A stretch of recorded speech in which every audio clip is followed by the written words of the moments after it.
retreat from the triple tyranny of childhood bloom, the home, the church, school, seat after seat, of soft red plush tastefully inlaid with pale pink bubblegum. The jostling queue and the squat green letterbox, impatient for this week's instalment of the Mark of Zorro. This folly in upper was featuring the Mexican Fox, a teasing first lesson in the adult concept of tomorrow. The commissionaire with angry fingernails bitten to the quick, resplendent in his uniform, fit for Charlemagne, with tickets skewered on twine. His mood was thick, how he'd like to have skewered our unruly gang. In Montevani mood, the childhood heart to the elegant, refrain of the Swedish Rhapsody, while the house lights went down. To darkness slowly dimmed and the popcorn crowd silent, fell silent as the sometimes silent in L in Walkinstown. And through the torch-lit bars of the Tombstone jail was ushered the legendary Lear of John Duray. The Long Mile Road was our very own Oregon Trail. As home we giddy up to all the goddamned way. The Apollo, God, Sir of manly beauty in Greek mythology, was reborn in the cell-eyed shoulders of Steve Reeves. As week after Walkinstown week, he hurled down slopes those cardboard boulders. So just a few more lines. Bear with me, but it is a good poem. Comedy took the lanky shape of Satch of the Bowery Boys. Mere mots were never marked on our callow map.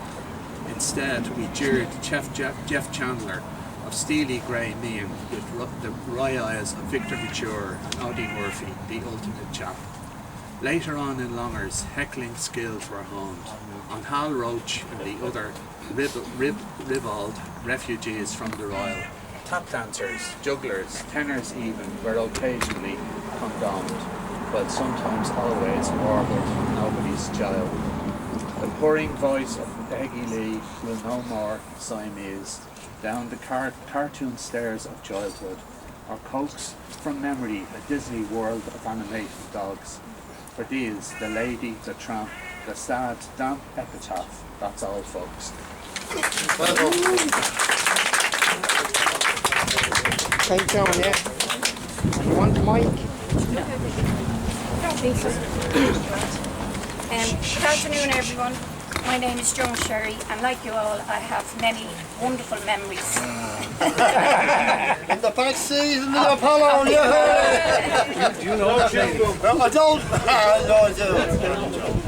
And I'd like to thank Michael for organising this lovely occasion, bringing us all back for a moment in time to the good old days. So I've written a poem about memories of the Apollo, and it's called Apollo Lips. The first lips I was blessed to kiss belonged to a fine young fellow. They sat just right upon his face and tasted like soft marshmallows. He'd lick his lips and then he'd pounce on mine with lots to follow. Those were the days, the good old days, in the backseat of the Apollo. Then Baldy's torch would shine our way, putting a dampener on our ardour. Cut that out, he'd shout out loud, or I'll have to tell your father. He scourged us all with his flash of light. He really made life hard. And if he had to tell you twice, he'd roar, "Get out, you bird!" He'd squeeze us all into two in a seat. We didn't care back then. We'd all go back to those good old days and do it all again. That's it. Thank you very much, John. That's great. Yeah. So, I have another one that I did for Michael. yes, okay, do that one, yeah. Okay. Yeah. Now it's not about the Apollo, it's more about the sub. You know, the submarine? And it's called Submerge. Walkinstown will never see the likes of him again. He upped and left for Dublin 8, did Mick O'Flanagan. They've had him there for far too long. It's time he came on back. We need him here to get things done and get things back on track. We've lost our favourite haunts of old, the fantastic Grand Apollo. Now they want to take the sub, and God knows what will follow. So Michael, if you have the time to help us in our plight, the whole of Walkinstown will cheer you in the salt on a Saturday night. Hey, thanks very much.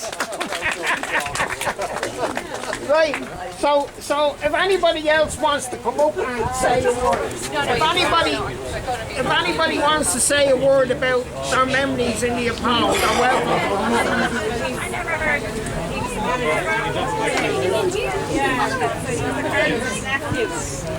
Right, attached. Right, okay. Bye. Bye.